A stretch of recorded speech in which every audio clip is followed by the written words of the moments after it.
Good afternoon. On behalf of the Center for Community Progress, I'd like to welcome you to today's webinar.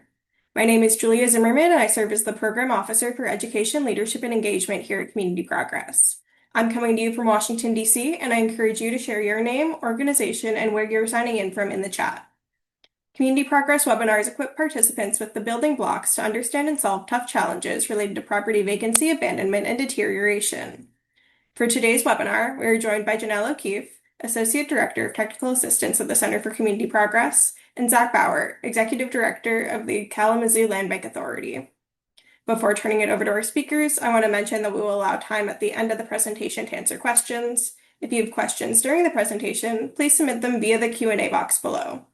We will share slides and a video recording of today's webinar in the week following. If you experience any technical difficulties, please send an email to Julia Zimmerman at events@communityprogress.org. And with that, I will turn it over to Janelle.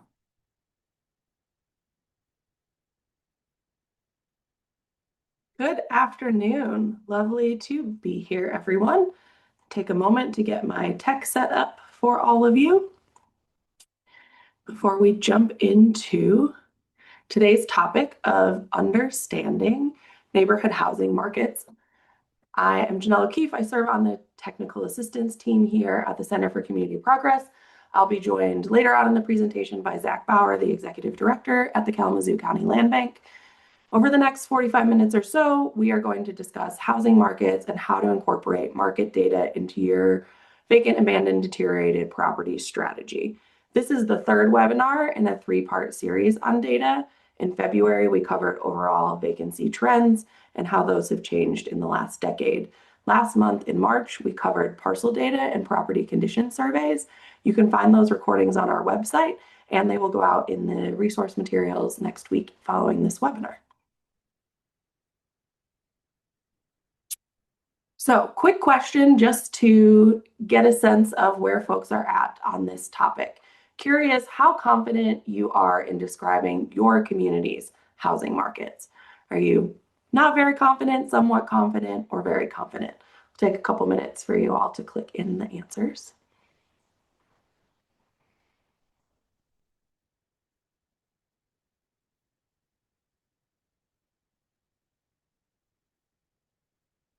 All right, 2 more seconds. There we go.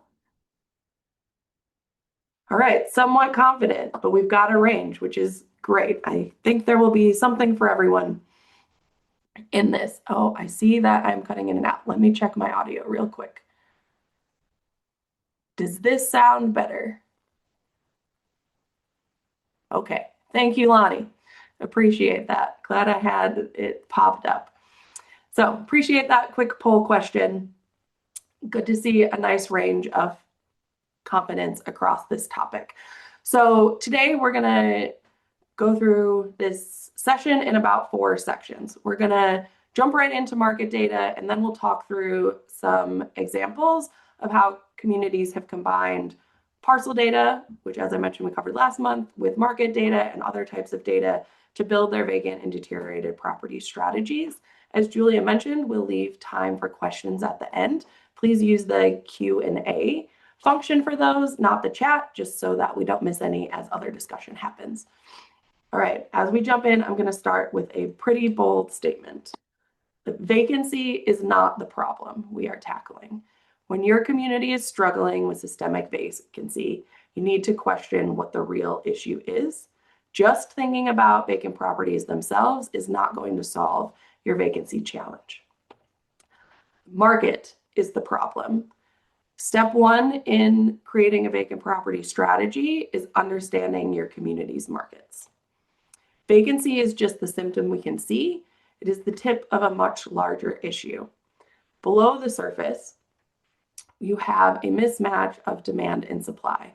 Fundamentally, neighborhood housing markets are about the relationship between supply of housing and demand for housing. And until we address that balance, vacancy will continue to emerge.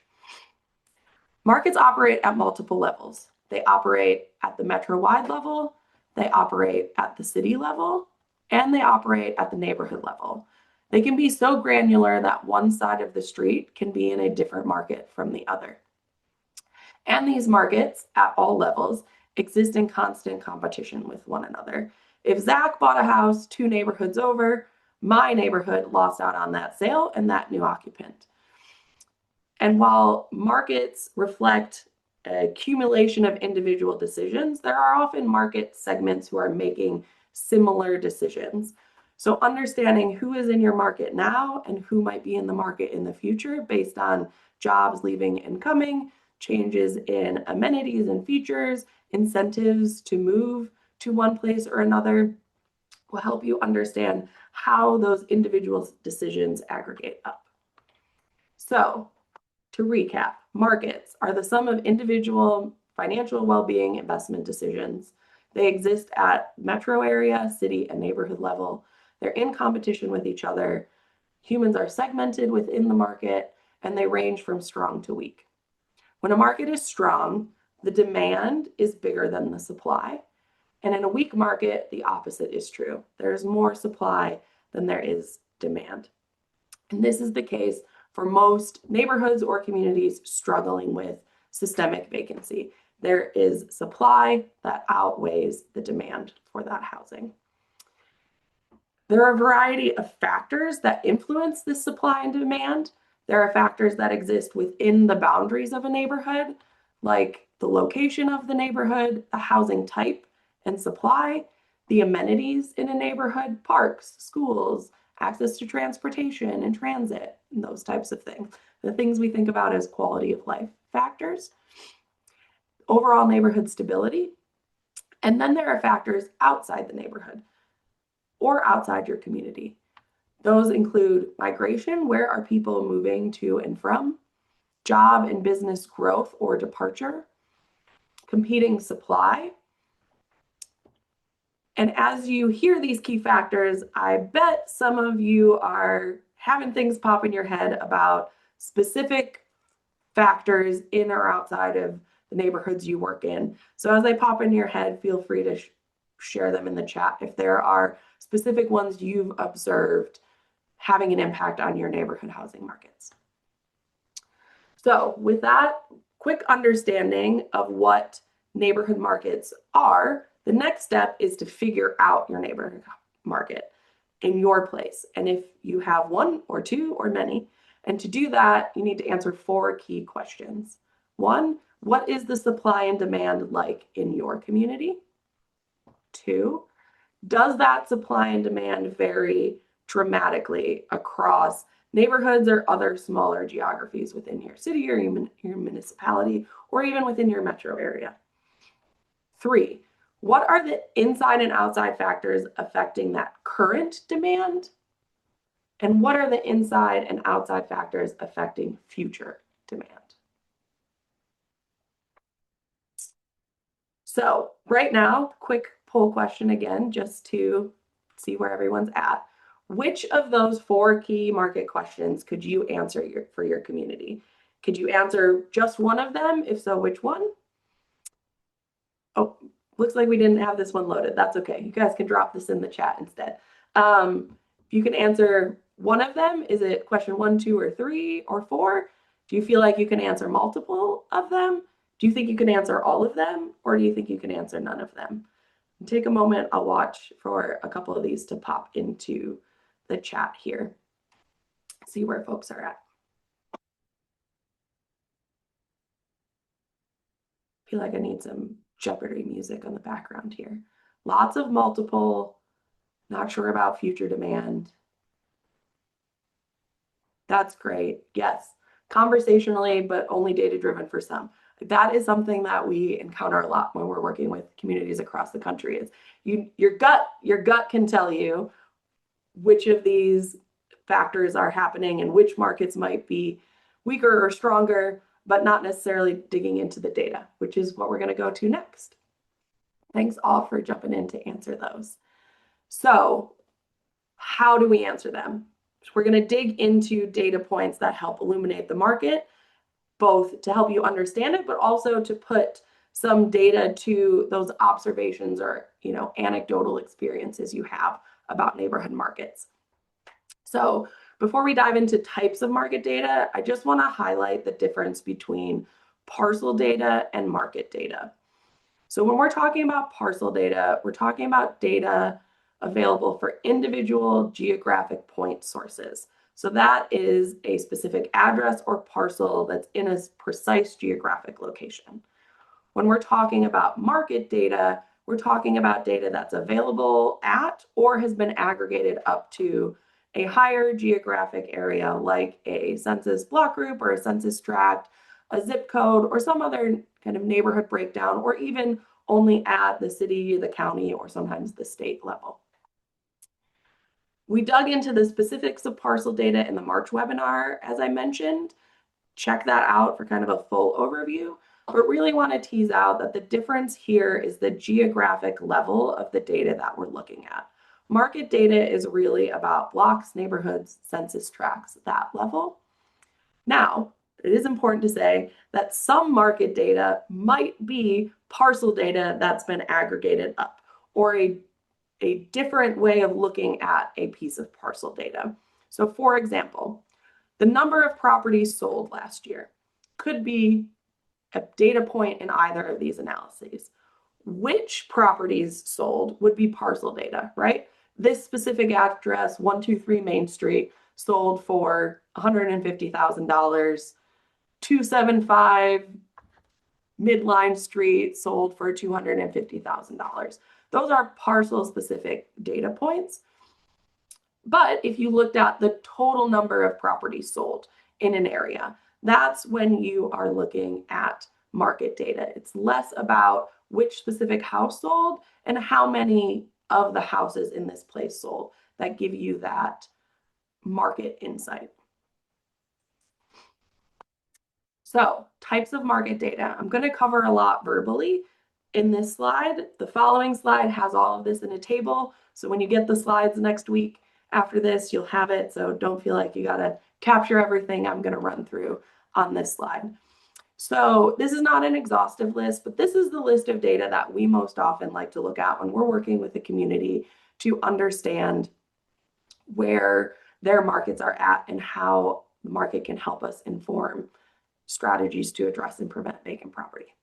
So residential property sales, which I already alluded to, often available as city or county record level.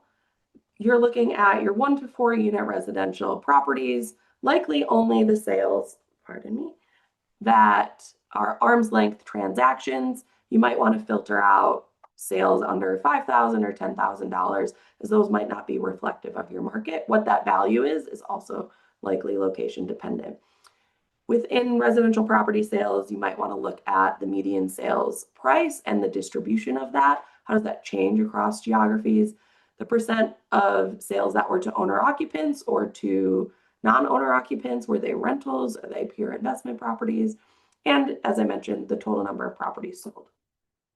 Another data point to look at to understand market activity is mortgages, and this is most readily available through HMDA data, which is the Home Mortgage Disclosure Act. There's a link to that in the resources tab. There you're going to look at things like the number of new purchase mortgages or the percent of sales that were purchase mortgages. You might look at the median purchase mortgage amount. And I'm saying per purchase mortgage here to really flag that this is about sales and not about renovations or rehab. So you might look at other types of mortgage in your analysis, like home equity loans or lines of credit, but you'll want to make sure you pull those out of looking at things like your median mortgage amount. You don't want a bunch of lower dollar value home equity loans to skew your analysis here. You could also look at rents. This is often a harder data piece to come by. It's usually available through ACS data, but there's a larger margin of error. Some places might have better, more local data that lets you get a little more insight. And again, here though, you're wanting to look at your 1 to 4 units. You don't want to necessarily include average rents for your maybe luxury downtown high rise or that 10-unit apartment building that rents keep going up at, right? We're really talking about our 1 to 4 unit properties here to get a sense of your residential housing market. And that is general market stuff. You're going to look at that no matter what type of market you're dealing with. And then as we get into places that are struggling with vacancy or property deterioration, you're also going to want to look at property tax delinquency. What that specific data point is will vary community to community. The terms used vary state to state, the stages, the timelines, etc. will vary place to place, but this will be available likely at your county level or wherever property tax delinquency enforcement happens. So here you're going to want to look at things like the percentage of properties in the relevant stages of enforcement. So I'm based in Michigan. In Michigan, it's a 3-year process to do foreclosure. You're considered delinquent and then forfeited and then foreclosed. So if I was doing this analysis in a Michigan community, I would look at properties in each of those stages. The ones that are delinquent are kind of giving us a 3-year heads up, 2 or 3 year heads up that they are likely going to become vacant or go to a tax sale. They might have some type of displacement activity that happens at that point. You want to look at the number, both the count that is, but also the percent of total properties in a geographic area that are in one of those stages. You're also going to look at vacancy. There is some data from this in ACS. We find USPS vacancy data to be a little more reliable. It's updated more frequently, and it's based on actual boots on the ground observations of vacancy, which is really useful. They do it quarterly, so you can get a pretty up-to-date count on that. You'll want to look here both at structures that are vacant from USPS data, apologies. And then if your local assessor or other kind of relevant taxing authority categorizes structureless parcels differently, can also be valuable to look at how many vacant parcels do you have, both combining those numbers and separating them when you're looking at vacancy. The next one is property condition. This is often the hardest to ascertain unless you've got really, really good code enforcement data and code enforcement data on every property, not just on your problem properties. You could also gather this via a property condition survey where you go out and rate or rank the condition of every property. You can also do things like look at completed permits for rehab or repair activities on residential structures that your local building department or equivalent might keep track of to help. This really helps signal, are people investing in the neighborhood, right? Are property values enough that they're able to take money out to repair their homes? Are they actively doing repairs?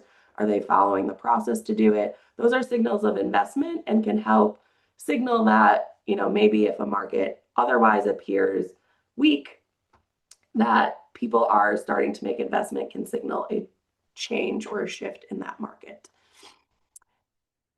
And then the next one would be looking at socioeconomic information. This is almost always ACS data when we're using it, wanting to look at things like the change in the number of households, median household income, education, owner occupancy versus renter, homeowner age, can all help you better understand who is living and moving in that space and how have these markets changed over time. That's where especially looking at change in number of households, change in owner occupancy rate can help you understand where the market is headed. And then as some other folks I saw pop in the chat, crime and other measures of safety, perceptions of safety can be helpful here. This may be data you get from your local police department. Violent crime data is also available from the FBI. So again, not an exhaustive list here, and there might be other data that's really important to your local market that you're like, if we're doing this analysis, we have to look at X. So don't think of this as exhaustive, but this is a good starting point. This is really kind of our wish list when we are working with a community on looking at and understanding their markets to help inform strategies. So as I mentioned, have this broken out in a table for you all. You'll get this in the slides. So now that you've dug into all of this data, you've figured out maybe the answers to some or all of those 4 key questions. Again, What is supply and demand like in your community? How does that vary across neighborhoods or other geographies? What are the inside and outside factors affecting current and future demand? You're also going to want to incorporate other data like resident input and feedback, historical knowledge, political priorities, maybe philanthropic funding priorities, to understand where things are moving and shifting. When you're building a vacant property strategy or strategy to help address and prevent vacancy, you also want to make sure that appropriate times you're engaging those most impacted by vacancy, whether that's inviting them to be a part of the design of the program, interviewing them, offering opportunities for feedback and ideas, or even helping implement them. In our March webinar, we highlighted a property condition survey we did in Jackson, Mississippi, that was done exclusively by neighborhood volunteers. So they went out and did the actual surveying themselves. So you've got all of these buckets of data, probably feeling a little bit like you're swimming in a pool of data or in a data soup, if you will. And so this is when you'll start to bring those three together to create a strategy. No individual data piece is going to tell you what to do, but it's going to inform how you do it and where you do it. And that's kind of the big point we want to drive home today, is taking that data and really turning it into strategy. So another quick poll question, wondering how many of you have developed a vacant property strategy based on a combination of parcel market and community data. Just a quick yes if you have, no if you haven't. If you're working on one right now, click in progress and we'll give you a couple seconds to click through.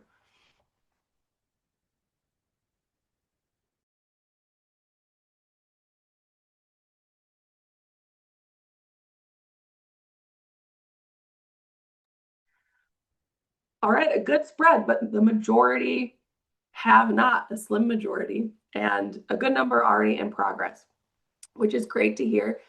It's totally fair and understandable if you haven't.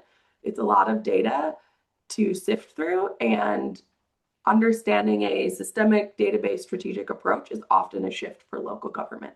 So a reminder that we're here as a resource for those of you that have said no. We're happy to talk with you about it and dig into it. So I'm going to share two quick examples of communities that have done market-based analyses and developed some strategies from them.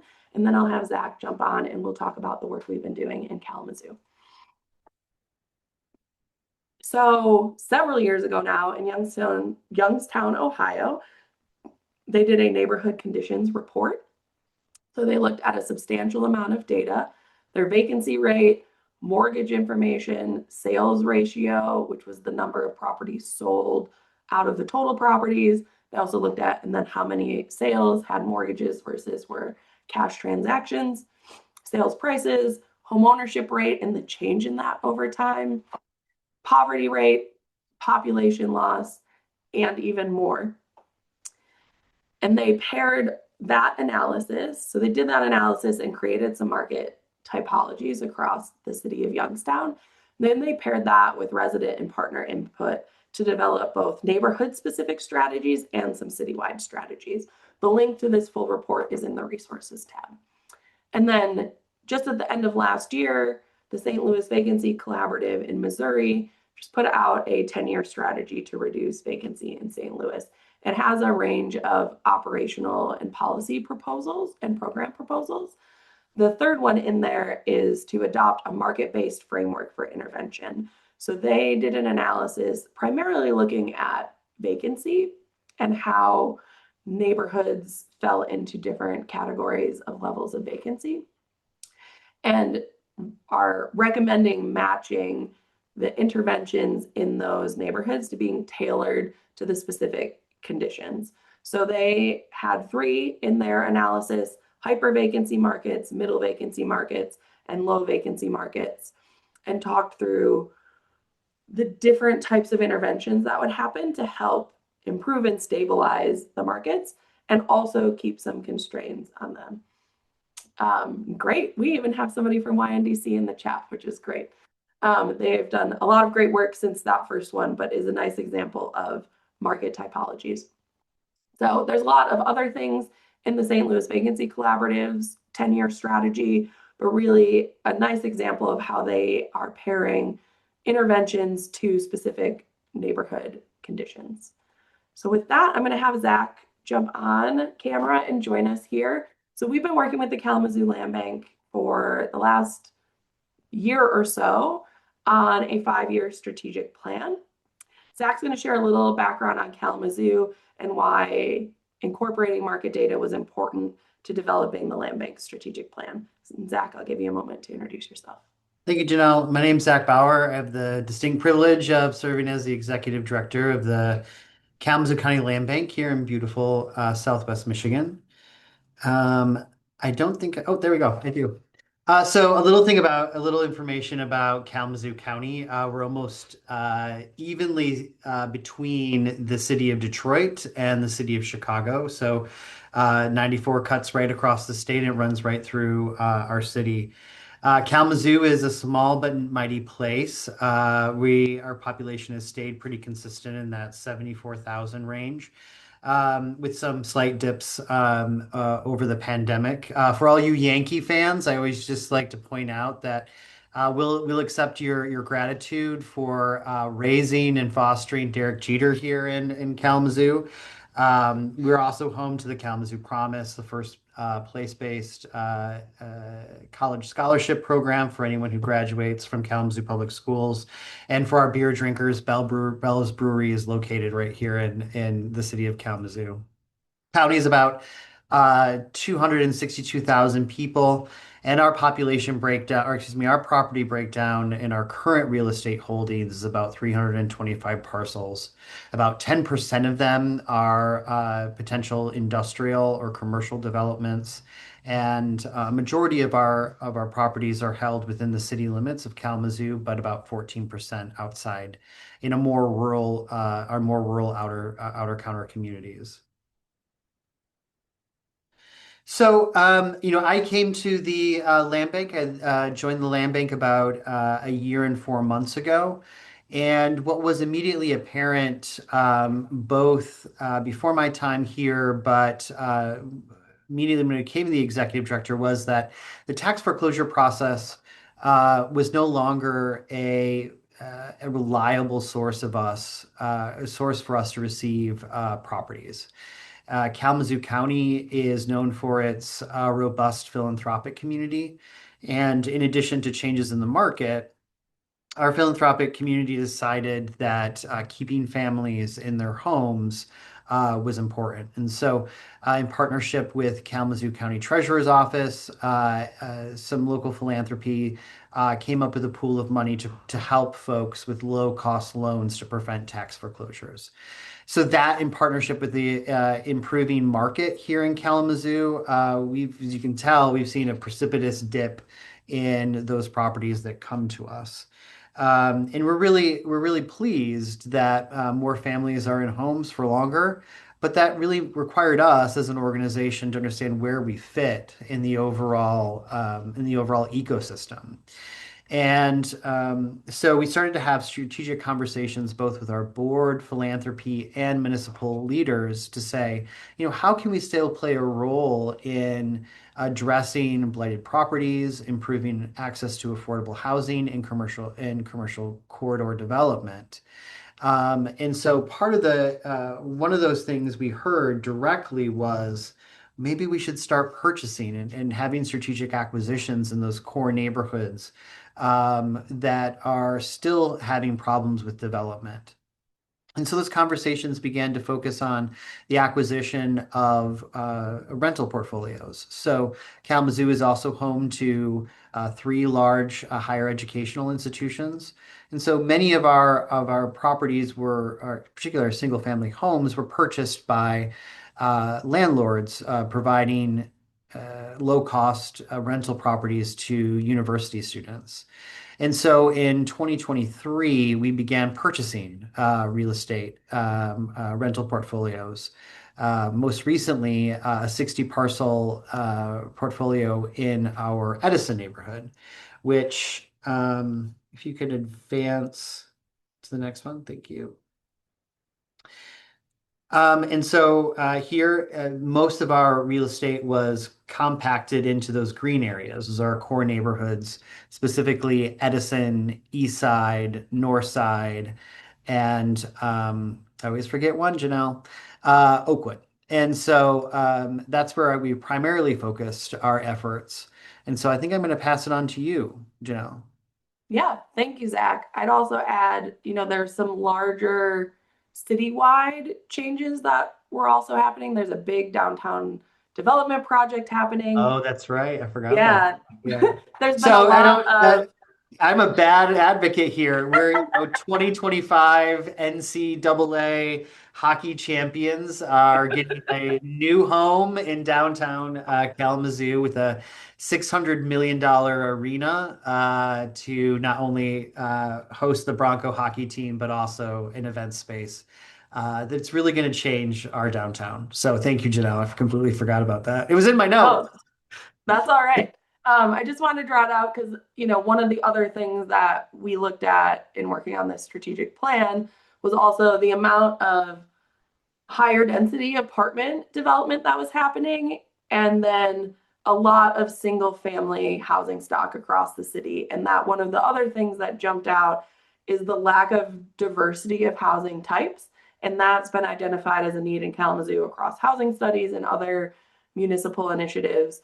And so, really wanting to understand what all is at play in the housing markets in the city of Kalamazoo and the whole county, because the land bank does serve the whole county. So, as I mentioned earlier, we always have a wish list of data, can't always get it. Sometimes it's not clean enough to be informative.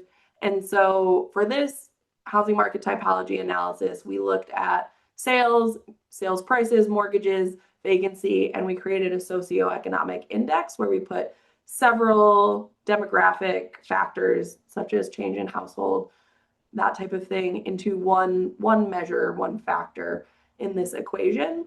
And so this analysis helped us parse out and better put some data-based distinctions to where market activity was happening. As Zach mentioned, there's already some local focus on the core neighborhoods. So to orient you, downtown is like right here, and the core neighborhoods are kind of the north and the east. Those had already been identified as municipal priorities and philanthropic priorities for a range of other reasons. And since the land bank owns a significant amount of inventory there, we did want to maintain that focus, but also wanted to ground it in something that will go on for 5 years, right? It can match the duration of the plan and help the land bank be responsive to need and not just to kind of local external whims or priorities. So through this analysis, we were able to tease out different market types and now be able to start to match land bank activities to market types, along with, there's some parcel data in here. There is a ton of community input in how we got to the specific strategies, but the typology analysis really gave us the opportunity to ground that in deep data analysis that can be revisited, as we go on throughout the plan as they're implementing these activities. So the full plan isn't out yet. It goes to the board in a couple weeks. So it will be shared through Community Progress's website once it's final if you really want to dig in. I'm going to give Zach some time to highlight 4 of the key market-based strategies that came out of this deep data analysis and market analysis.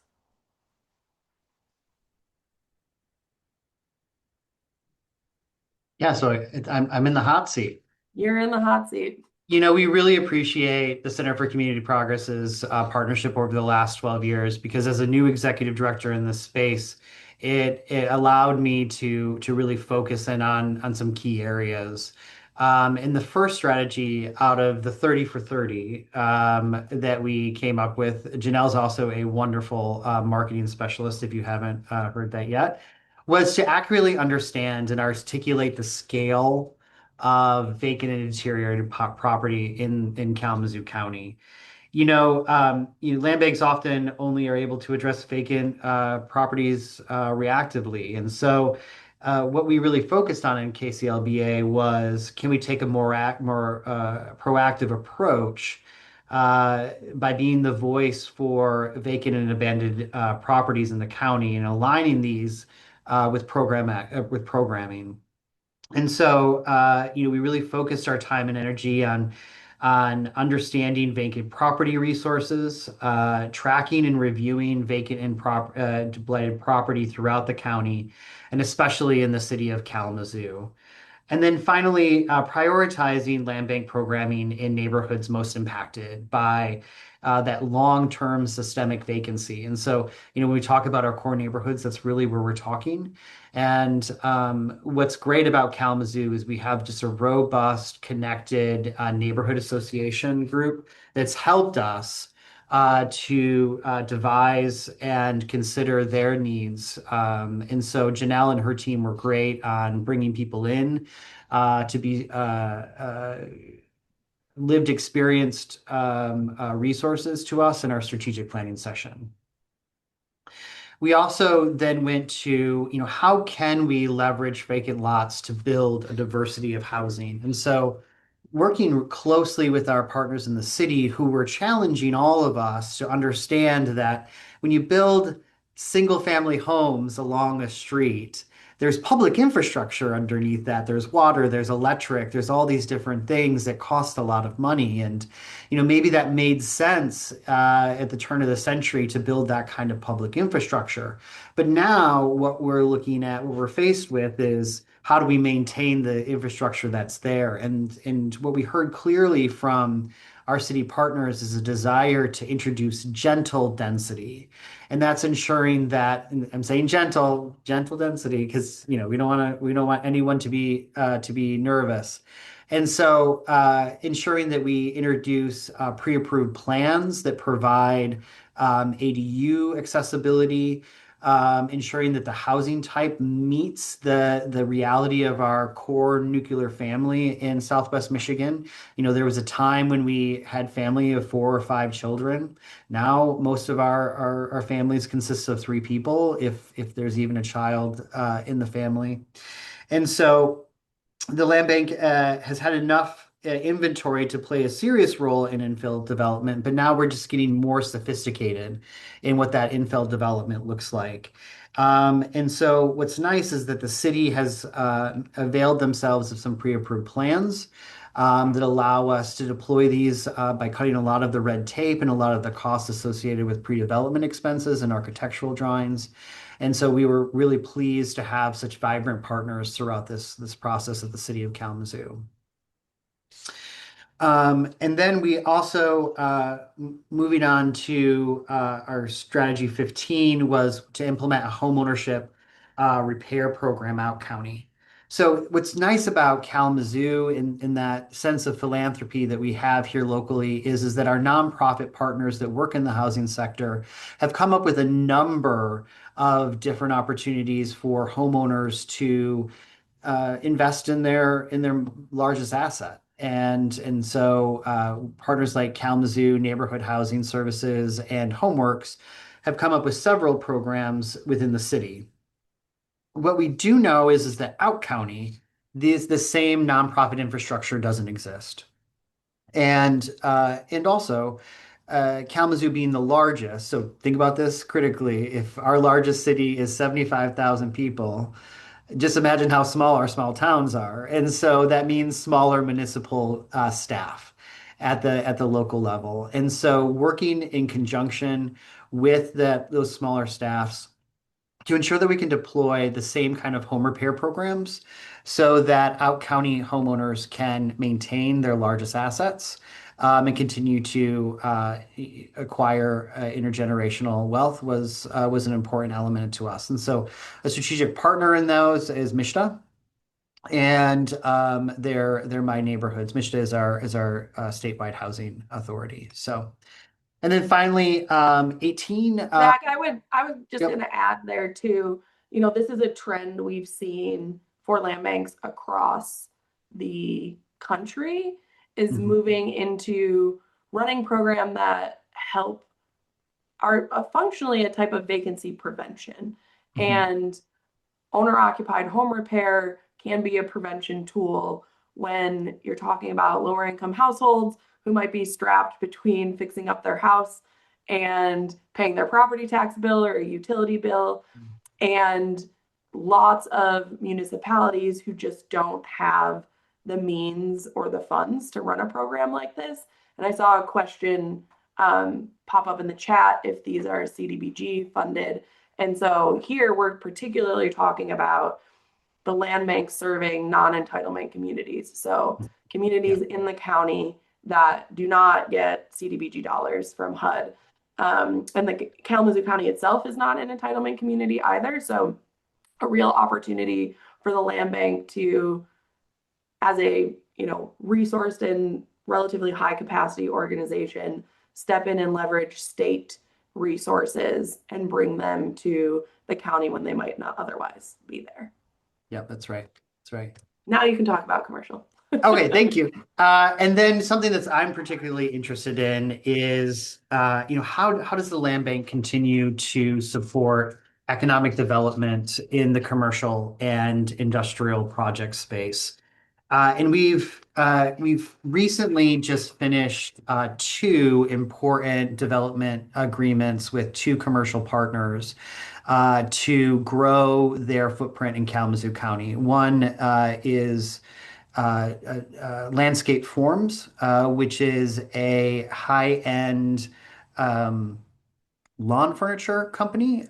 So think of Kalamazoo Grills is also a subsidiary of them. They're high-end cookware, and so they were in the process of looking for a new location outside of the state.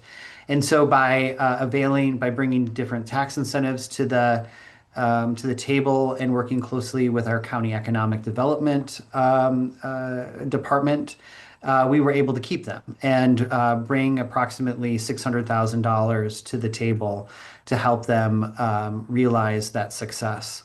And then most recently, we worked with IPUSA, a national organization that helps create white boxed light industrial spaces. And so we worked closely with a large HVAC manufacturer to do a similar project. And so we actually just did the exit from that development agreement. And we're waiting to get the numbers on job creation from that partnership. But we see this as a key opportunity for the land bank to partner both with state partners like Michigan Economic Development Corporation, our city's economic development team in the county further to bring some of our post-industrial spaces back to life. So we've had some success in this space. We see more opportunities here. And what we've heard from our core neighborhood leadership is that community commercial, where we can make space available for emerging business owners and entrepreneurs, is also a significant priority for the future. And so we don't have a lot of commercial and industrial property in our inventory currently, but we are actively looking to acquire some, and then to bring key partners to the table to understand what's next. Yeah, and on this one, I would just add, I think what is great here, we've mostly talked about understanding your residential markets in this, but the role that access to jobs and neighborhood amenities plays in making neighborhoods attractive and high quality of life places to live is really important. And this is a place where the land bank can kind of act in a number of different roles. And in this plan, we kind of teased out, and the reason we said develop a roadmap is using some of those geographic priorities we focused on in the typology analysis to say, okay, in some places we might lead the whole commercial development project, and in another we might just be a step in the kind of real property transaction pipeline, and using that market data and those geographic priorities to help guide the level of investment the land bank makes in one of these projects. And so that's a way that understanding your residential markets and where you want to focus there can help guide even commercial and industrial without having to become economic development experts. Exactly, exactly. We want the economic developers to be the economic developers. We'll be the land bankers. Right. Exactly. So with that, we're going to take some time for questions. I see some that are popping up in the chat. And Julia, just for the ease of my visual, I'm going to stop screen sharing so that I can see them all. So first one we have is the frequency of looking at this data. Is it quarterly, seasonally? For a lot of these data points, you're only going to get them annually. So I'd say annually on a year-by-year basis is probably the best. If you have a rapidly changing neighborhood, you could look at some of your, especially local data points more frequently. You could pull down property sales data on a regular basis. You could pull down, building permits on a regular basis. But for a kind of a whole market typology, probably on a yearly or every couple years basis, unless you're seeing or experiencing something that says, hey, we should do this. We should check in on this. Then we have, so answer that one.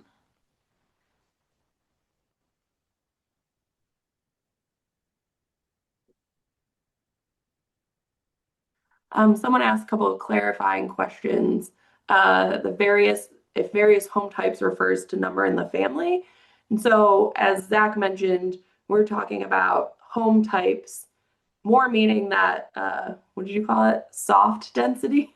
So gentle density. Gentle density or missing middle, right? Really looking at what home styles are a gap in your market. Do you just have kind of standard traditional single family homes and no duplexes anywhere? Do you have a lot of duplexes but maybe no quads or triplexes?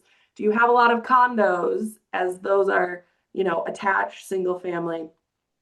Looking at that, which Kalamazoo had a housing market study that we were able to lean on for that really illuminated what was missing in the market based on what people were asking for. And that's where kind of that supply and demand and that market competition comes in, is if people are picking other places to live because you don't have the style of housing they want. Another thing Kalamazoo had is there's a lot of places where those single family homes are really big because people used to have 5, 6, 7 kids like on average, and that's much lower now. And people don't necessarily want to take care of a 4,000 square foot house with 2 or 3 people in it. So also filling that gap in the size of house is another thing to look at.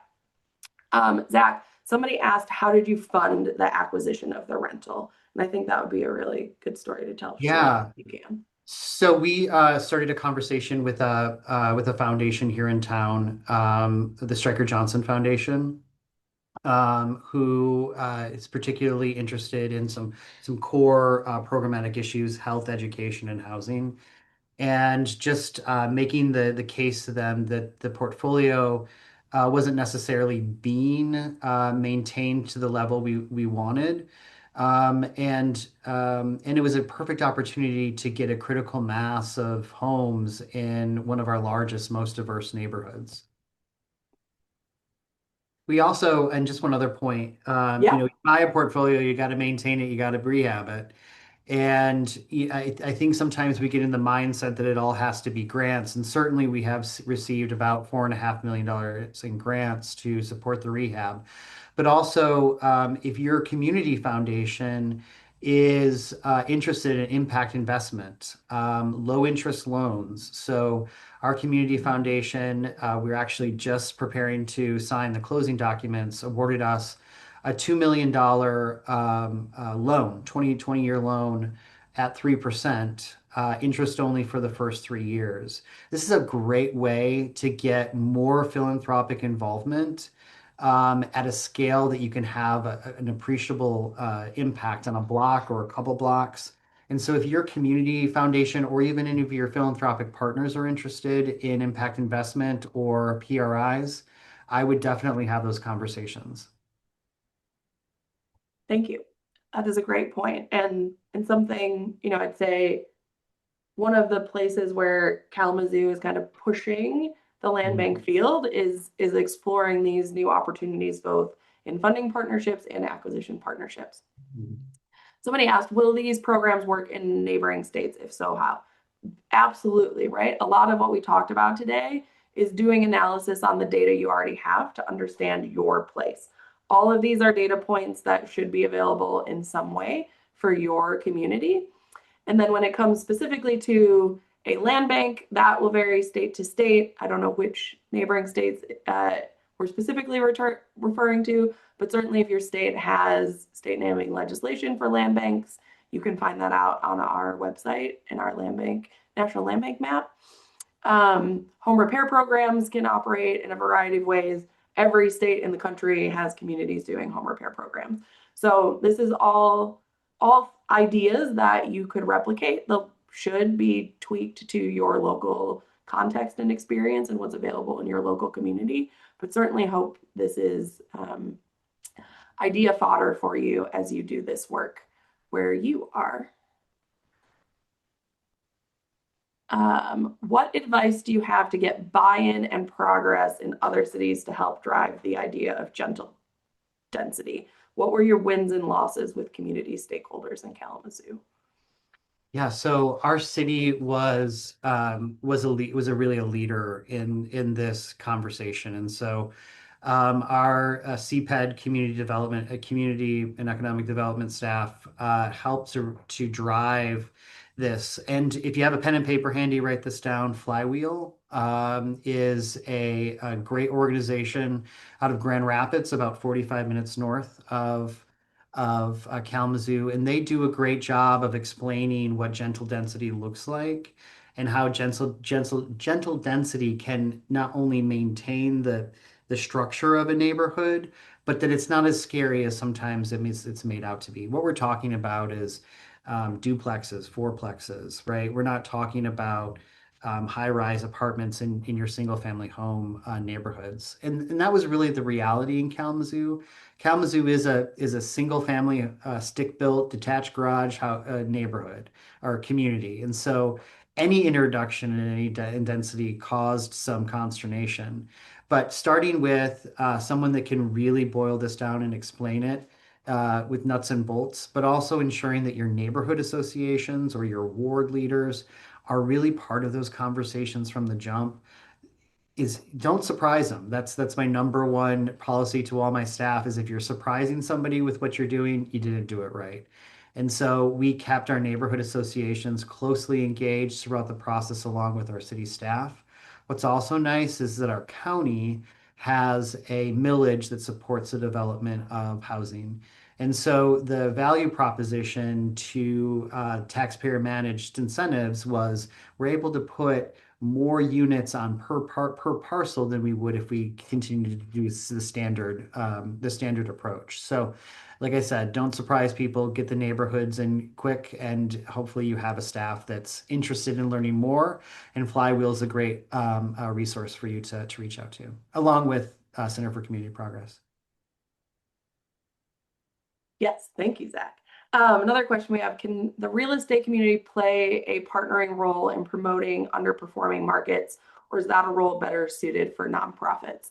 I think we can both take a stab at this one. You want to go first, Zach, and then I can. No, so we've worked very closely with an affirmative marketing strategy led by three of our local real estate houses. And so we make sure that the real estate agents that are part of those firms are highly educated on AMI levels. They're closely connected to the community, the nonprofit infrastructure, the leadership in each neighborhood. You know, whenever we rehab a house or build a house, we bring them in very early. And so they can ensure that their staffs and their other peers in the market know what we're doing, whom we're looking for, and it makes the sales process a lot easier. It's not that it sounds easy. It doesn't always play out that way, right? I mean, we built a 6-unit condo project on the east side of Kalamazoo, our smallest neighborhood, and they stayed vacant for about a year, maybe 2 years. So sometimes it's just getting in front of the right people, being persistent, and hitting the pavement. Yeah, I would also add that realtors are a great source of understanding your local housing market. Yeah. They have especially a sense of what people are looking for that might not be there, which can be a great way to help inform strategy, especially in, lower underperforming markets. If they have vacant lots and there's potentially an opportunity to build some of that gentle density or just smaller footprint homes or whatever might be missing in your market, having those relationships is really valuable. Mhm. They can really provide some key insights. And especially, we talked about how often do you look at this data? Realtors are probably some of the first to know when a market is substantially changing in one direction or the other. They're seeing it, they're experiencing it, and so keeping those relationships strong can be a really valuable source of information, whether it's with individual realtors or even just with your local board. Mhm. There was a quick question in the chat, a clarifying one. Zach, could you share for the home repair program you're doing out county, is there any cost to the homeowner? No, it's a soft lien, second lien that runs off every year. It's forgivable. So it's funded both through philanthropy and block grant funding from ISTA.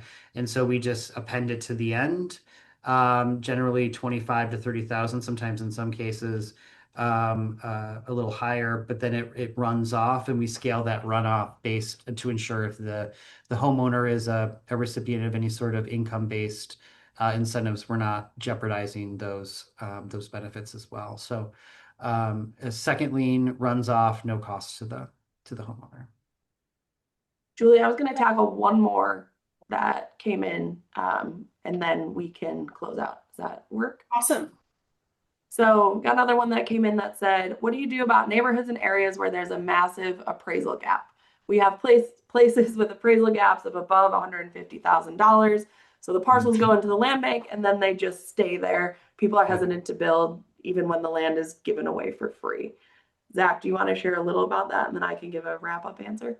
Yeah, we have a similar problem here in Kalamazoo. So our appraisal gap. So I kind of split it up into two sides. There's the front of the house, there's the construction cost, and then there's the transaction cost, right? And so similarly in Kalamazoo County, we have between uh, it depends, right? It depends if you find a buried basement or what, all the surprises. But so it's between 50,000 and about 75,000. And so, you know, until the market catches up, you have to find a way to subsidize that. And what we've been successful with is to use philanthropic dollars on the front end to ensure that we can attract builders by covering the cost of construction and that appraisal gap. And on the back end, we cover it with down payment assistance.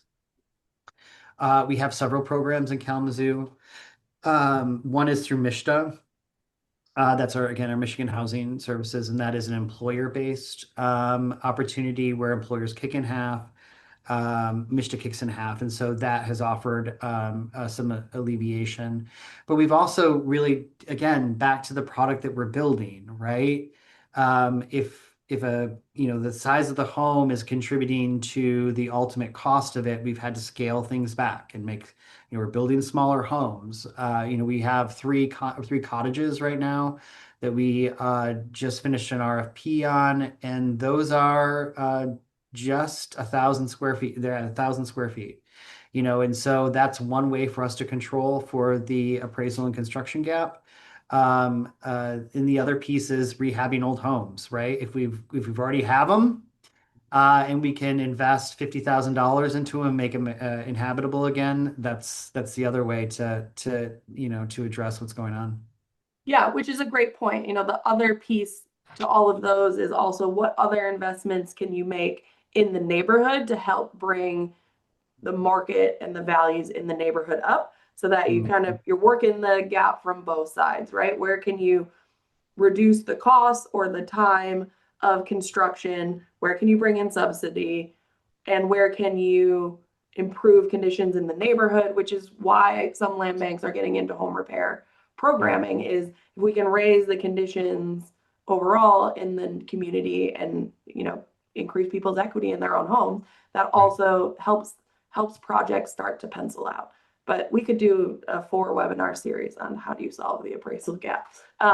We have other resources. I'll make sure some of our other publications related to that are in the slides that go out. Julia, it's 1:00. It's after 1:00. Awesome. Thank you guys so much. I know I learned a lot in this webinar. I hope everyone in our audience also learned a lot. I saw a question in the chat. Yes, in the follow-up email that we send, there will be a recording and a copy of these slides along with links to all of the resources, and our presenters' emails if you have additional questions. I am dropping a link to a survey in the chat. If you could just fill it out, that would be really helpful to us, as we're constantly working to make webinars even better. Thank you all for coming today. Have a good afternoon.